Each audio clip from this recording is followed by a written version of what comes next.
Another good thing, Jesse, is that it is MLB the Show time once again. It is time for MLB the Show 2024 to release. And of course, we have all sorts of Well, fun we're what, like arguments. 2 months away still from the Well, actual I mean, game this being is where released. the arguments start, Jesse, because it starts with the cover being released and who is on the cover. Then we get to fight about the ratings. That's the next fight, and that gets released Right. before the game comes out, and then we argue about that, and then we play the game and we love the game, but then we argue about other things like what difficulty level people play the game on and why that's important. Let's just enjoy the game and stop worrying about what difficult level we play it on. But MLB the Show cover athlete announcement is coming on January 30th next week at 10 a.m. Pacific time. Is anybody, I know we're not all superstitious, but is anybody a little stitious about our favorite athletes being on the cover of video games any longer? Is that a thing? Because I still feel like it's not a good thing, Jesse. Right? I Oh, mean, Ohtani was on it 22. dooms Yeah, you. it dooms you. It dooms you. Ohtani was on 22. He ends up undergoing the elbow surgery, right? He's not going to pitch at all next year. We had Tatis on 21, and he had to have the wrist surgery right after he was on that. And then Jazz was on the cover of last year's, and he sucks, right? He's not worthy of the cover. Anyway, there are quite a few examples of players who were on the cover and were just fine. Bryce Harper was on it back in 2018, I want to say. Miguel Cabrera back when he was still when he was still in his prime. Yasiel Puig, you could make a case that he was his definitely career was could make a case for so you. there was some sort of a roadblock there. I don't know if MLB the Show is what we should be blaming, but yeah, this year is interesting because I feel like we all are going to unveil our top 3 choices for who we think the MLB the Show cover athlete will be. And I'm like 87% sure that our number 1 guy is going to be the same. All of us are going to have the same number 1 guy. So I guess should I just fire away? Should I give my 3? No. Okay. Because even though we have our choices, you want to let.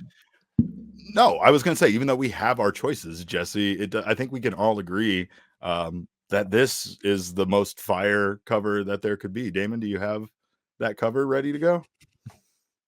StreamYard's being slow today, you guys. It's not Damon's fault. Oh, look at that beautifulness right there, Jesse. Can you imagine? Can you imagine? I don't want that though, because again, the other thing I said about the curse, but anyway, it would doom Corbin Carroll's career forever if he was on the cover. I don't know. Look how beautiful he is on there. Glad we got the vest in on that one. All right, let's give our choices, of course. Yeah, Jesse, why don't you go ahead and lead things off? Because like you said, I think we all probably have the same number 1. Yeah, I think we probably do. All right, I'll start at the end. So my number 3 choice, my 3rd most likely, is one Mookie Betts, who's never been on the cover of MLB the Show. I believe he was on like RBI Baseball 16 or something a while back. All right. But it seems like a miss that Mookie Betts has never been on the cover of MLB the Show. Obviously, Mookie had a remarkable season, and for as great as a certain other player was in 2023, who ultimately wound up winning the MVP award. Talk about him in a second. Mookie Betts had an outstanding 2023 season. I think he's a guy, his personality, it seems like, the charisma of the player is a really big big variable here for MLB the Show. That's certainly been a trend year. I think Mookie Betts has that. He started his podcast and is doing all this fun stuff now. He's better at everything than all of us. It doesn't matter what he does. He's better. He's a better podcaster than us. He's a better interviewer than us. He plays baseball better than most people. It's disgusting and sickening. He's nicer than most people. It's just crazy. It's crazy. I can't believe he is a pretty likable guy for sure. Very, very, very, very likable. Are we gonna give all of our number 3s and then our number 2s and number 1s? You want to do that? Sure, let's do it. Yeah, give me your number 3. Well, I think, again, and exactly with what you said about it being an exciting player, there's our guy, Damon. We are Damon's dogs, of course, bark, bark. Of course, I'm glad he's here because I know this is going to infuriate him. And that's why he's gone again. He just got up and left because he's disgusted with what I'm about to say. It's Elly De La Cruz. And again, it's Wow. not because of numbers, but like Ellie Daly, he's back. He set the world on fire. What could I say? Again, this to me is very similar as Jazz, right? Where Jazz wasn't by any stretch of the imagination like the best player in the league, but he was like the most exciting player, it felt like. And for at least a month and a half, Ellie De La Cruz was the most exciting player in Major League Baseball. So when it comes to that kind of thing, and him being young and just the name recognition that got out in over the course of one season, I feel like Ellie De La Cruz is a potential. I think it was more like what, 8 days that Ellie De La Cruz was the most Yeah. exciting player. That's fine. I don't know if that lasted like a month or two. They talked about him a lot. They talked about because it infuriated us. It infuriated Damon. The fact that he was getting so much more, publicity there for a stretch than Corbin Carroll was, and Corbin Carroll had been doing incredible things the entire season, not just for a week. But hey, that's Ellie De La Cruz wasn't like Jazz was an all-star in 2022, and his numbers were quite good. Ellie De La Cruz wasn't an all-star, and his numbers were not really very good.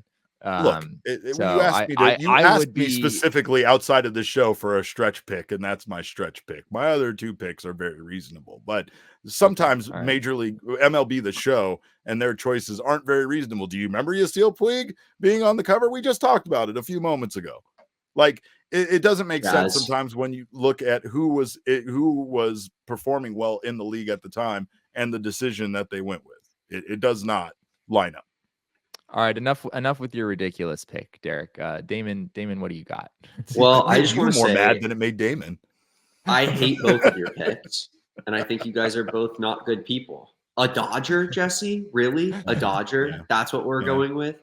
And then a Rookie of the Year contender contender for 5 against Corbin Carroll. Like, I thought these are our rivals, guys. Have some. What if I went with James Outman? That would have really just. I thought about putting James Outman in there. I would have quit just for Damon. I would have quit. All right, who's your number 3? Well, I was gonna say who everybody's gonna say for number 1 for number 3, but I'll save it for number 1 so that we could all be consistent together, because it's probably what it's gonna end up being. But I had some ideas that I was like, they're a little bit more creative than your guys' is no big deal.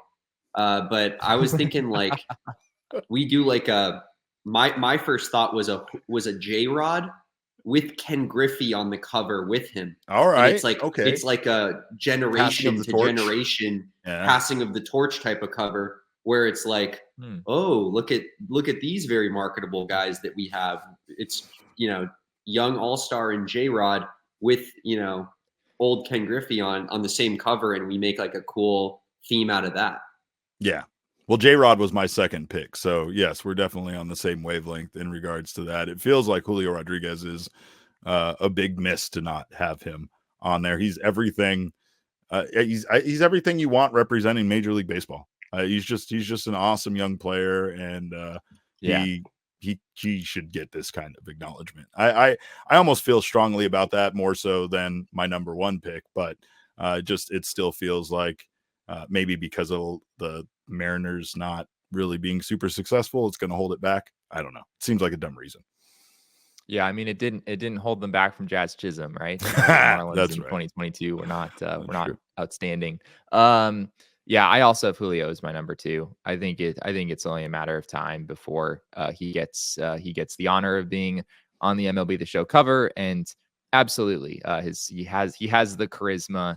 He's a star level player. I know he struggled a little bit early in the 2023 season. He winds up putting up like a 6 WAR year. Anyway, he's the real deal, and absolutely should be on the cover before long. All right, Damon, what do you got for your number 2? Number 2, this is another creative idea I had, and I was thinking we put Orioles young players with Diamondbacks young players, and we make this is the future. The future? Exactly. Damon, this is outrageous. No. It's not. I love this idea. Like Madden had a cover where they had Troy Polamalu and Larry Fitzgerald on it. They did. Like this is just being creative, Jesse. And I'm thinking we put like Adley and Gunner and like Corbin and Gabby or something like that, and we, it's just a sick cover, and the D-backs fans are juiced. Well, see, I could see them doing, because it feels like covers on these sports games are leaning towards getting a bit more creative, like what you said with the Julio and Ken Griffey cover. So I like that idea. I love that idea because it has the Diamondbacks on it. Is it likely? No, you idiot, you fool. That's not happening. But the Rangers would even make more sense than the Baltimore Orioles. That's just you projecting who's going to be the best in both leagues. But I mean, at least having the World Series contender or the World Series, teams on it, that I like that idea a lot. People are saying that I'm cooking. People are saying it. I can not confirm that at all. But there it is. You're right. They are saying that. Oh, God damn it. This is too much. Like, see, this is why do you have all of the control of all of the comments? That's not fair. I feel like I wouldn't know if any of this is correct. But yeah, no. See, Jesse, this is how you placate. You just you throw the Diamondbacks in there. That's why I made the MLB the Show cover. All right, what do you? I wasn't trying to like appeal to the crowd. All right, my goal here was to be. Oh, I'm sorry that I had creative ideas that I came up with in my head. That's my bad, Jesse. I should have gone chalk. I should have picked the 3 leading MVP candidates and just picked them and put them down on a piece of paper. I did what was correct, which was to go on Fangraphs, look up the leaderboard and wins above replacement, and just I know that's what you did. That's not exactly what I did, but that did lead me. That did lead me to my number one choice, which is it's all of our number one choice. It's Ronald Acuna Jr. We all know. I mean, the man puts up a 40-70 season in terms of the kind of season that this man had. I'm not sure if you could really have made a better case for being on the cover of MLB The Show. Generally speaking, like I look back at this and I don't necessarily think that the cover of MLB The Show is like typically the best player from the prior year. That test fails in the vast majority of cases. So I don't view this as being as inevitable as like maybe it should be on paper. But if ever you were going to put Acuna on the cover, which I think is an honor he probably deserves at some point, this is probably the year to do it. It's definitely the forecasting the future feels like it would be Julio, right? That's like we're trying to get the next, but he's on the horizon. Yeah, but even he's here. He's not trying to find a player that's the future. Corbin Carroll is a bit more of one of those like trying to find the future of the game a little bit that not a lot of people might know. That's different now based on the Diamondbacks playoff run, but I still don't know if Corbin Carroll's become a household name. I feel like Julio Rodriguez kind of has. He has become a superstar in baseball, and a lot of people know who he is, and again, that's exciting, but Ronald Acuna has all of those intangibles that we talked about that you want on the cover. He led the league. His stats are there. He's on one of the best teams. He, is an exciting electric player. There's just everything you would want in a cover athlete for MLB The Show. He's it. So hopefully it brings him all sorts of bad luck next season. That's what we would, maybe want. I don't know. Maybe that's just me. See, Damon's nodding his head because again, he's a man of the people, Jesse. And we lost this round. We lost this round to Damon, obviously. So bark. We get it. You're the mayor now. I get it. Yeah. I don't like it. I don't like it. Would you have like Randy? Was Randy Johnson your number one choice, Damon? Is that what you No, it was Acuna. Okay. It was Acuna. I was gonna say Acuna 3 though, and then start doing the other ones towards 2 and 1. And then Diamondbacks and Orioles were number 1. Yeah. But you guys, I mean, I figured we all had Acuna. We were all gonna have Acuna as the most likely, so I was like, I'll just stick with that as number 1. It seems the most likely, but we will find out coming here soon. Can I name like a couple of players that I would just like to see on a cover like at some point in my lifetime? Sure. Garrett Stubbs? I think yes, Garrett Stubbs is number 1. How Nick fucking Castellanos dare you? is number 2. How dare you? James Outman. Him and the Philly Fanatic together on the cover, Damon. No, so I think Jose Ramirez just so underrated. Man deserves more credit than he gets. Feel like that has to happen at some point. Brett mentions that Mike Trout has still never been on a cover. it kind of feels like that ship has sailed at this point. I don't know if you It can has. put Mike Trout on the cover, playing half the season or whatever. Bobby Witt Jr.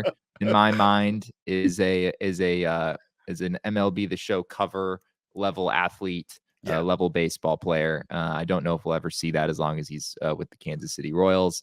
Francisco Lindor is another guy that comes to mind as someone who I feel like, certainly has the charisma, super fun player to watch. I know he plays for the Mets now, so people might not like me saying that, but people haven't liked pretty much everything I've said in this segment of the show. No, so what else is new? Elise says Jesse is only saying this because they are filming remotely. Correct, because Damon would have. I can get away with more.